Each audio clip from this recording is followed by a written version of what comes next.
EU ultimatum, Barnier orders UK to accept free movement or face crippling trade barriers. Brussels will demand Boris Johnson accepts free movement of people or be forced to stomach tough trade barriers for goods after Brexit, Michel Barnier tonight revealed in a private meeting with MEPs. The EU's chief negotiator said the link between the frictionless movement of goods and people will be the toughest question in the next round of talks.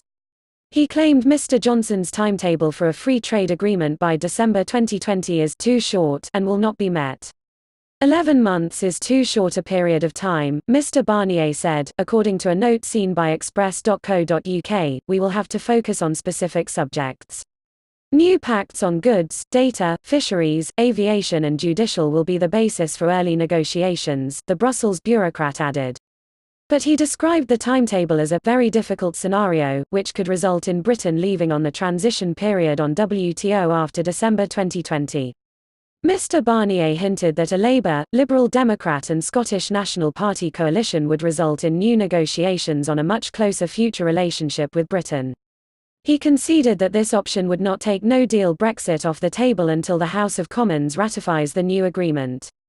Britain will be forced to sign up to extensive level playing field commitments if Mr. Johnson is to achieve a zero tariffs, zero quota relationship with Brussels.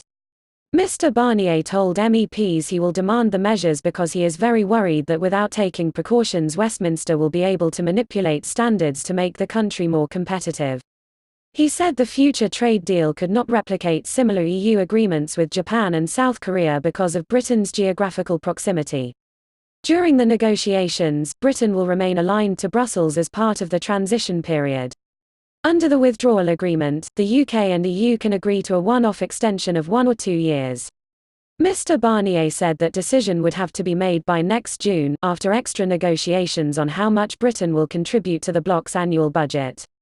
His former deputy, Sabine Wayad, who is now the EU's most senior trade official, said Brussels would seek to assert its own model on the UK in future talks. Speaking at the Berlin Foreign Policy Forum, she said, "First of all, it's true that Brexit is a negative, first of all for the UK, but also for the EU.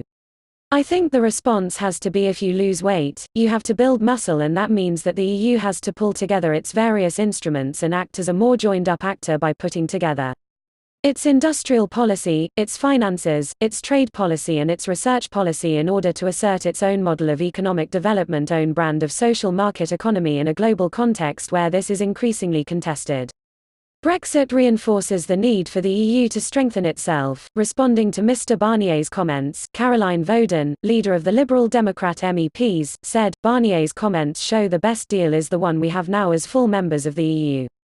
If Boris Johnson gets a majority, we will be talking about Brexit for years to come and the risk of a no-deal exit onto WTO terms in 2020 is real, as 11 months is not long enough to negotiate a trade deal." The Conservatives' campaign slogan in this election lies in tatters.